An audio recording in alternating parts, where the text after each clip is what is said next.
छीलगढ़ नाम के गांव में अनीता और गीता नाम की दो बहन रहती थी। बचपन में ही उनके माँ बाप का देहांत हो गया था। तब से वो दोनों एक दूसरे का ख्याल रखती हैं। उनका कोई और नहीं है। दोनों बहनें उनके 1 एकड़ के खेत में खेती करते हुए आराम से रहती हैं। उसी गांव में प्रियंका नाम की एक धनवान लड़की भी रहती थी। प्रियंका के दादा दादी उसके लिए पीछे काफी कुछ छोड़कर गए थे, इसीलिए उसे अपने पैसों का काफी घमंड था। लेकिन उस गांव की सारी फसल की निर्यात प्रियंका के घर वाले ही करते थे, इसीलिए प्रियंका कितना भी घमंड क्यों ना दिखा दे, गांव में उसे कोई कुछ नहीं कहता था। ऐसे ही उस गांव के काफी लोग उसके पैसे और घमंड की वजह से हर वक्त परेशान होते रहते थे। क्या बात है गीता, तुम्हारी फसल वक्त पर क्यों नहीं आ रही है? ऐसे ही चलता रहा तो तुम्हें कम पैसे देने पड़ेंगे, क्योंकि तुम्हारे अकेले की फसल अलग से बेचने के लिए खर्चा भी अलग से होगा ना। पहले से ही ये हिसाब वो हिसाब कहकर आप हमसे आधे से ज्यादा पैसे ले रहे हो। अब फिर इसमें भी पैसे कट हुए तो हमारे हाथ में क्या आएंगे प्रियंका जी? क्या बात है गीता, तुम्हारी जुबान चलने लगी? जाने दो बेचारी कहकर तुम्हारी फसल की निर्यात कर रहे हैं तो तुम हम पर ही इल्जाम लगा रही हो। आज मैं तुम्हारी फसल की निर्यात नहीं करूंगी, जाओ यहाँ से। ये कहते हुए गुस्से में वहाँ से चली जाती है प्रियंका। गीता और अनीता उसमें उम्मीद रखे बिना काफी मेहनत करके अनाज को बैलगाड़ी में डालकर पास वाले गांव में बेचने के लिए जाते हैं। वो सब देखने के बाद प्रियंका को उन दोनों बहनों की खुशी रास नहीं आती, इसीलिए वो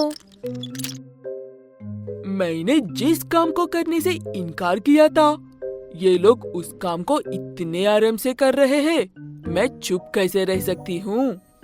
ये कहते हुए अंधेरे होने के बाद कुछ काम वालों को अपने साथ लेकर गीता और अनीता के खेत में किसी तरह की दवाई डालती है। उस दवाई की वजह से एक तो उनकी फसल खराब हो जाती है और उनके खेत में दोबारा से फसल भी नहीं होती। इतनी अच्छी फसल कैसे खराब हो गई? दोबारा से फसल क्यों नहीं हो रही है? ये सोच सोचकर दोनों बहनें परेशान होती हैं। दीदी, मैंने फिर से खेत में बीज डाली थी, लेकिन एक छोटा सा पौधा भी नहीं उग रहा है। पता नहीं हमारे खेत को क्या हुआ है। ये कहते हुए रोने लगती है अनीता। मुनाफा ना होने पर भी आज तक किसी के सामने भी हाथ फैलाए बिना जी रहे थे, लेकिन अब क्या करें अनीता, मुझे भी कुछ समझ में नहीं आ रहा है। दीदी, हम ऐसे ही बैठे रहेंगे तो कुछ नहीं कर पाएंगे। हम छुपाए हुए उन थोड़े से पैसों से कुछ मुर्गियाँ खरीदकर मुर्गियों का व्यापार करते हैं। मुर्गियों का व्यापार भी अच्छा ही चलता है। हम भी शुरू करते हैं दीदी।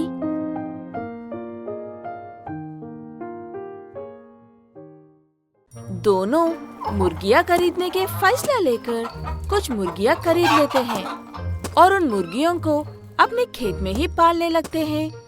ऐसे बड़े किए हुए मुर्गियों को एक छोटी सी जगह पर बेचना शुरू करते हैं। ऐसे उनका व्यापार अच्छे से ही चल रहा था।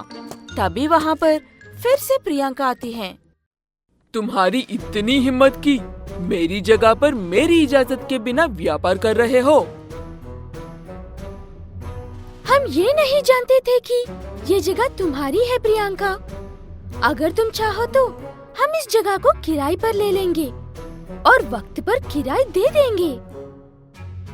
ठीक है, लेकिन मैं इस जगह को किराए पर देने की बजाय तुम्हारी कमाई में से आधा हिस्सा लूंगी। मंजूर है तो व्यापार कर लो। ऐसे कैसे हो सकता? हमें ये सौदा बिल्कुल भी मंजूर नहीं है। दीदी, हमारे पास दूसरा कोई रास्ता नहीं है। अगर हम इस जगह को छोड़ देंगे तो व्यापार कैसे चलेगा?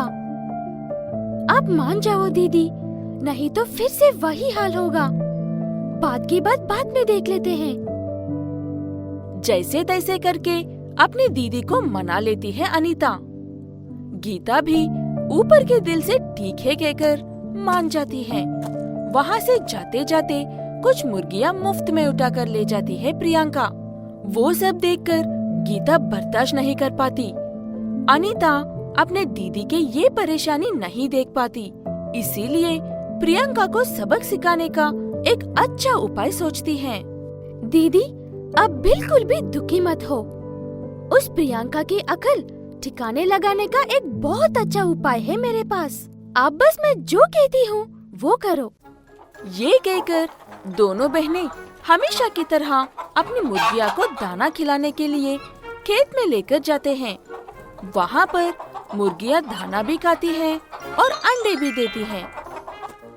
उन मुर्गियों में से एक मुर्गी के अंडे का रंग सोने का था। ये बात इधर उधर से घूम फिरकर प्रियंका तक पहुंचती है। ये खबर मिलते ही तुरंत गीता और अनीता के खेत पहुंचती है प्रियंका। गीता, जो मैंने सुना, क्या वो सच है? क्या सच में तुम्हारी मुर्गियाँ सोने के अंडे दे रहे हैं? हाँ प्रियंका जी, हमें भी इस बात पर यकीन नहीं था, इसीलिए हमने एक अंडे को सुनार के पास टेस्ट करवाया था। वो सच में सोना ही है, लेकिन हम इस सोने के अंडे को कितने में बेचे समझ में नहीं आ रहा है। ये तो बहुत अच्छा हुआ है, इन्हें की कुछ भी नहीं पता है। मुझे कैसे भी इन अंडों को लेना होगा। इन्हें बाहर भेजूंगी तो मेरे पास पैसे ही पैसे होंगे। ये सोचते हुए प्रियंका एकदम से गीता और अनीता से प्यार से बात करने लगती है। अरे गीता, तुम दोनों क्यों परेशान हो रही हो? तुम्हें इन अंडों की सही कीमत नहीं पता है ना? बाजार में इसको जो कीमत है, मैं उस कीमत में तुमसे खरीद कर ले जाकर उसी कीमत में बेच कर आऊंगी, ठीक है ना? प्रियंका अपने आप उनके जाल में आकर बैठ रही है। ये देखकर गीता और अनीता हल्के से हंसने लगते हैं और ठीक है कहते हैं। असल में एक दिन पहले गीता और अनीता मुर्गी के कुछ अंडों को सोने का पेंट लगाते हैं और खुद ही चुपके से गांव में ये खबर फैलाते हैं कि उनकी एक मुर्गी सोने के अंडे दे रही है। सुनार से भी उनके साथ हो रहे अन्याय के बारे में बताकर उसे भी अपने प्लान में शामिल कर लेते हैं। प्रियंका उस सोने के अंडे को लेकर उस सुनार के पास जाकर चेक करवाती है। वो सुनार भी ये सच में सोना ही है कहते ही प्रियंका, मैं गीता और अनीता को बेवकूफ बना रही हूँ, ये सोचकर हफ्ते में एक बार आकर बहुत ही कम दाम में खरीद कर ले जा रही थी। लेकिन गीता और अनीता को तो उनके हिसाब के बराबर पैसे मिल रहे थे। हाँ, काफी दिनों से इन सोने के अंडे को खरीद रही हूँ। अब बिना देर किए इन्हें बेचकर खूब पैसे कमाने होंगे। ये सोचते हुए एक आदमी से सौदा करके एक बहुत बड़े दाम में बेचने की कोशिश करती है। ये वो खरीदने वाला व्यापारी काफी होशियार था। वो उन अंडों को खरीदने से पहले ही चेक करवाता है। तब उसे पता चलता है कि वो कोई सोने अंडे नहीं है, बल्कि सोने का पेंट किए हुए आम अंडे हैं। प्रियंका उसे धोखे दे रही है। ये समझकर वो व्यापारी गुस्से में उसे जेल में बेच देता है। अपने फायदे के लिए दूसरों को धोखा देने पर ऐसे ही होता है, ये सोचकर प्रियंका काफी दुखी होती है। ऐसे कुछ दिन बाद अनीता और गीता पुलिस स्टेशन जाकर उन्हें असल में क्या हुआ था वो बताकर प्रियंका को जेल से छुड़वा कर लाते हैं।